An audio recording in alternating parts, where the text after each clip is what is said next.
Last month, I got a DM that was really special. The creative director for Luke Combs, a major country music star, had been using my color grades from very good presets on Luke's social media and some other marketing materials. That was really cool and really special for me. What was even cooler is that he invited me out to be his guest at Levi Stadium when Luke Combs was on tour here through the Bay Area just a few weeks ago. But due to contractual and legal and security reasons, I could not bring my Leica or any other camera into the stadium.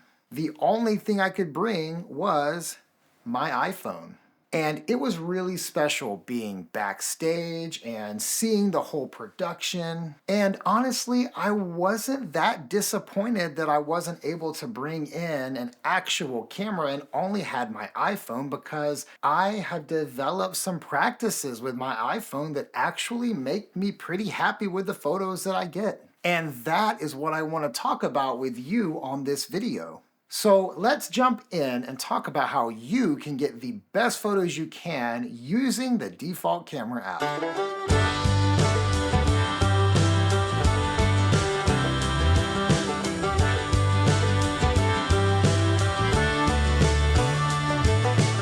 The very first thing you need to do is consider what you're planning to do with this photo afterwards and set your camera up to prepare for that. If you are planning to edit any photo that you take with your phone, whether you edit it in Lightroom or VSCO or any other app, then you probably want to be shooting in RAW and creating a DNG file right out of your phone, and most iPhones bought in the last few years can do this. If you're taking photos like a point and shoot that you just want to take some photos and not worry about editing, then definitely just shoot in JPEG straight out of the camera. The nice thing is you can even tweak those JPEG settings by picking one of Apple's pre-selected styles and getting a little bit of an edit on the front end. You can access all of this in the camera's settings menu. So what you're gonna do is you're gonna open up your settings, you're gonna scroll down to the camera settings, you wanna click on Format, and then you can toggle on the Pro RAW and resolution control. Switch that Pro RAW to a 12 megapixel or 48 if that's an option for you. And then when you open the default camera app, you're going to see a toggle for RAW in the top right. And when that is toggled on, you are shooting in RAW and you are ready to go with an editable photo.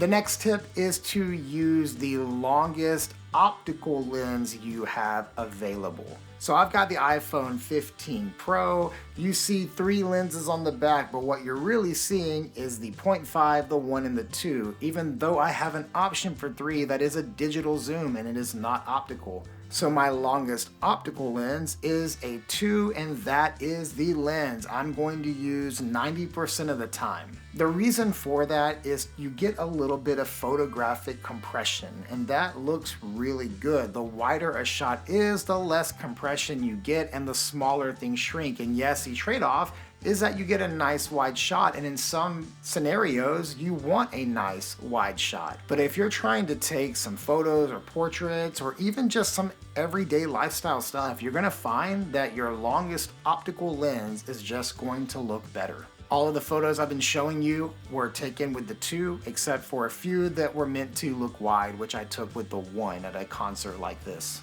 It is pretty rare that I use the ultra wide lens, the 0.5, just because everything gets so incredibly small. And the trade-off of getting a bigger field of view doesn't look great for what I feel like you lose with the lack of compression. It's the same reason on my regular cameras I'm not shooting much below 28, if ever.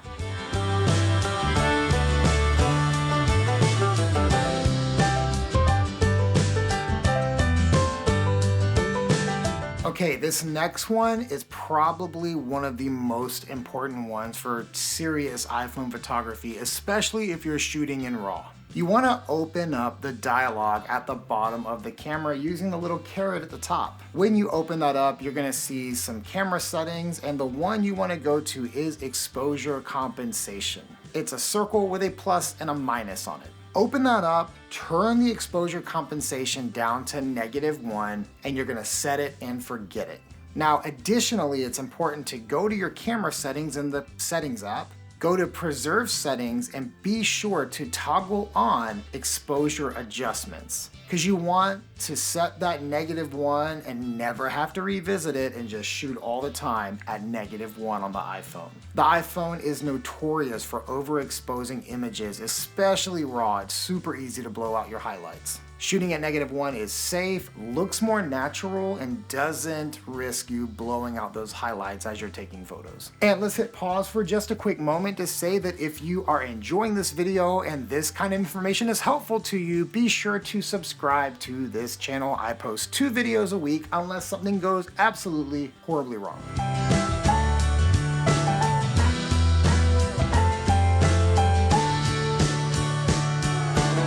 The next tip about getting good iPhone photos is honestly shoot freely, shoot like a crazy person. Like, take as many photos as you think you need to take. At that concert, I probably took a couple of 100 photos because the scene's constantly changing, the lighting was constantly changing, and while I was composing as best I could with my phone up in this view, I was just kind of clicking and clicking and clicking to make sure that when I look back through the photos, I would have some good moments. Concert photography is especially challenging because things are happening really fast. The singer might be walking around and the musicians might strike into cool poses just for a split second and move on. By shooting fast, but not necessarily bursting, but just shooting fast and taking a lot of photos, you're more likely going to get some good stuff with the iPhone. But if you don't go back through those photos and make selections based upon the ones that look the best, you get stuck with hundreds of photos you do not need. So this practice requires a little discipline that as soon as you're done and the event's over and you're back home and you're taking a little downtime, just go through, just swipe and heart the ones you like, and then select the ones you didn't and delete them and get rid of them, because you don't need hundreds of photos like that. I kept about 20 to 30 from the Luke Combs concert at the end of the day, but I took a couple hundred during the event.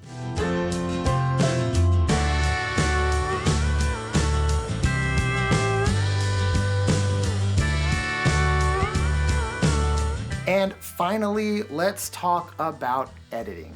If you do shoot in RAW with the intent to edit your photos, there's only one direction you should go with your edits, and that is softer, not sharper.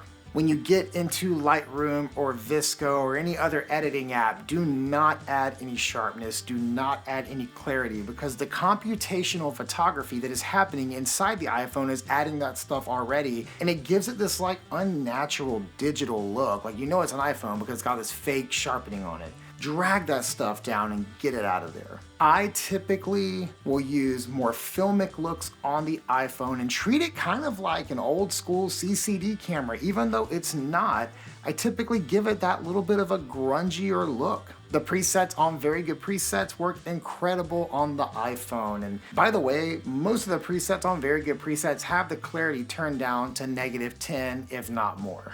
And that just works really well on the iPhone. To just turn that clarity down, turn that sharpness down, and give it an intentionally softer look than that digital fake sharp look that the iPhone constantly will have if you just shoot it and you don't edit those things out.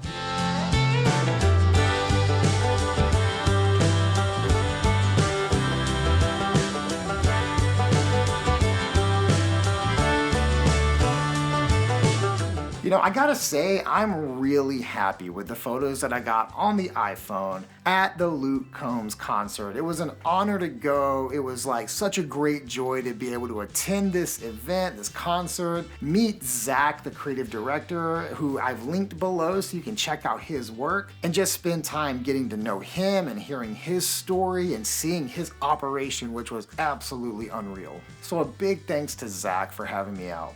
If you want to dive a little deeper and examine these photos a little closer for yourself, there's a link below where you can come to my website, view a gallery of these photos, and not have to worry about like hitting pause and trying to zoom in on YouTube. Just take a look at them on the website. There's a link there. You can go right over and take a look. And these tips are not the end all be all. There's probably a lot more great stuff and information out there, and perhaps you shoot with an iPhone and you've got some things you've learned along the way yourself. Be sure to drop a comment below and let the community know some more tips about how to effectively use your iPhone for great photography. So I invite you to participate in the conversation right below. I hope you found this video helpful in your own journey as an iPhone or mobile photographer. Thank you guys so much for watching, and I'll see you next time.